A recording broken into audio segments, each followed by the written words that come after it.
चलते हैं आपको गोरखपुर, जहां सरदार पटेल की 150वीं जयंती के अवसर पर एकता यात्रा का आयोजन किया जा रहा है। सीएम योगी आदित्यनाथ कार्यक्रम को संबोधित कर रहे हैं। इस देशवासियों को सरदार अटल बिहारी वाजपेयी जी की सरकार के समय हो पाया था, जब उन्होंने अखिल भारतीय स्तर पर 31 अक्टूबर लौह पुरुष सरदार वल्लभ भाई पटेल की जयंती के रूप में आयोजित करने का निर्णय लिया था। और यह आयोजन बृहद पैमाने पर राष्ट्रीय एकता के कारक बने, इसको लेकर के जो आयोजन प्रारंभ हुए वह आज के यशस्वी प्रधानमंत्री और दुनिया के सबसे लोकप्रिय नेता श्री नरेंद्र मोदी जी के प्रधानमंत्री बनने के बाद 31 अक्टूबर की तिथि राष्ट्रीय एकता दिवस के रूप में आयोजित होना प्रारंभ हुआ है। याद करिए, जब गुजरात के मुख्यमंत्री के रूप में आदरणीय प्रधानमंत्री जी कार्य कर रहे थे, तब उन्होंने नर्मदा नदी पर जो सबसे बड़ा डैम बनाया था उसका नाम सरदार सरोवर रखा। सरदार सरोवर डैम के माध्यम से उन्होंने एक ऐसे स्थल को जो वीरान था, आज देश और दुनिया का एक बेहतरीन टूरिज्म के डेस्टिनेशन के रूप में स्थापित कर दिया। कारण है लौह पुरुष सरदार वल्लभ भाई पटेल की जो प्रतिमा है, दुनिया की जितनी भी प्रतिमाएं अब तक बनी हैं उन सब में सबसे विशाल और विराट प्रतिमा केवड़िया गुजरात में सरदार सरोवर के तट पर लगी है। ये प्रतिमा यूनिटी ऑफ स्टैच्यू है, भारत की एकता की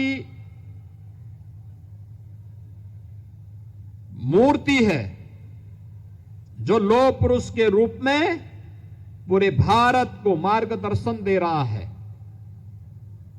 और गुजरात के सरदार सरोवर के तट पर स्थित प्रतिमा केवल एक प्रतिमा नहीं है।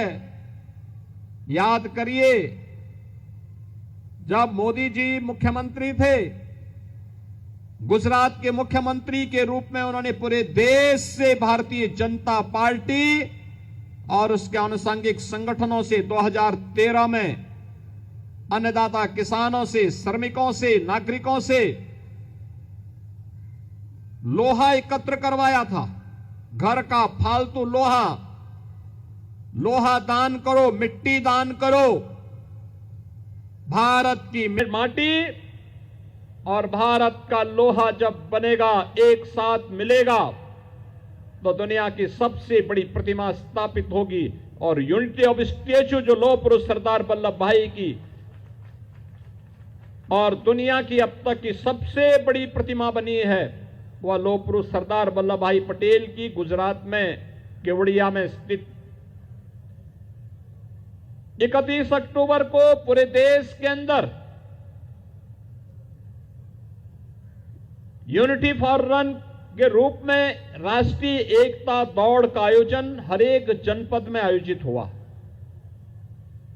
अनेक प्रकार के कार्यक्रम इस दौरान प्रारंभ हुए। लौह पुरुष सरदार वल्लभ भाई पटेल के व्यक्तित्व और कृतित्व से जुड़े हुए विभिन्न प्रसंगों को लेकर के भारतीय जनता पार्टी ने भी और सरकार के स्तर पर भी अनेक प्रकार के कार्यक्रम प्रारंभ होने शुरू हुए। स्वदेशी का मामला हो, स्वावलंबन का मामला हो,